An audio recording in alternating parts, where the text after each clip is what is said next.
After 2 nerve-wracking months of watching my stock portfolio explode, I cashed out a whopping $100 million.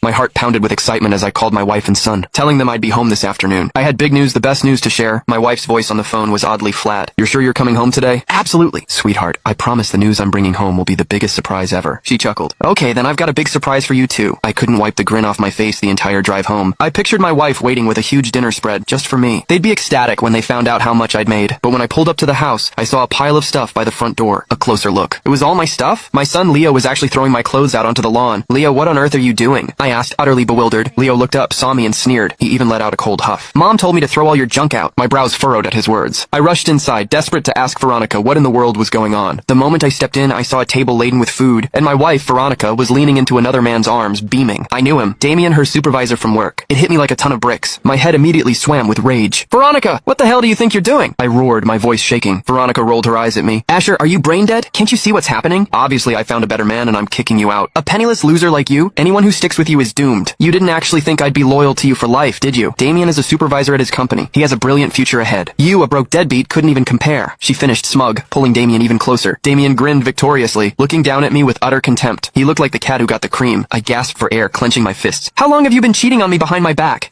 I'll tell you the truth. Damien and I have been together for a year. Now that he's finally divorced, I'm divorcing you to marry him. A suffocating feeling tightened in my chest. I'd worked so hard, all to give my wife and son a better life. I'd volunteered for a tough assignment, surveying terrain in a remote, harsh location. Day and night, I'd dreamed of making enough money to provide that cozy family life I'd always dreamed of. I'd been out there enduring wind and sun, busting my butt, and my wife had been in here, having an affair and turning me into a complete cuckold. "Fine, if you want a divorce, we can divorce, but Leo comes with me." I took a deep breath, forcing the words out. "A woman who betrayed me? I didn't want her anymore." But then my son Leo screamed at me, "No! I don't want to go with you." Leo was 14 this year. I thought he was old enough to understand. "Leo, don't worry. I promise I'll still be a good dad to you after your mom and I split." Leo just gave me a look of disgust. "Seriously? Who'd want to be with you? Mom's marrying a supervisor, he makes hundreds of thousands a year. Look at you, just a pathetic nobody, barely making enough to scrape by. Mom already said she's taking me with her after the divorce. Uncle Damien will be my dad from now on. You're nothing. Don't ruin my bright future. Right, Dad?" Leo practically fawned over Damien, calling him Dad with a big smile. Veronica chuckled, patting his head. "That's my son. He knows how to play his cards right. A broke deadbeat like him really doesn't deserve to be your father." I stood there, feeling like all the blood in my veins had turned to ice. I thought Leo was just upset about the divorce, but it turned out he actually looked down on me, wanting Damien as his father. It felt like a knife twisting in my chest. "Leo, I have money. I can still give you a good life too." The moment I said that, all three of them burst out laughing. "Asher, how can you even say that with a straight face?" "I have money? I know exactly how penniless you are." Veronica scoffed, a sneer plastered on her face. "Exactly. My new dad already promised to buy me the latest phone. That's probably something you'd struggle to afford, isn't it? But even if you did buy it, I wouldn't recognize you anymore. Mom says you always upgrade when you can, and I'm going with her to live the good life with my new dad." "Don't be a roadblock!" Damien smirked, looking at me. "Buddy, no offense, but a man needs to be capable."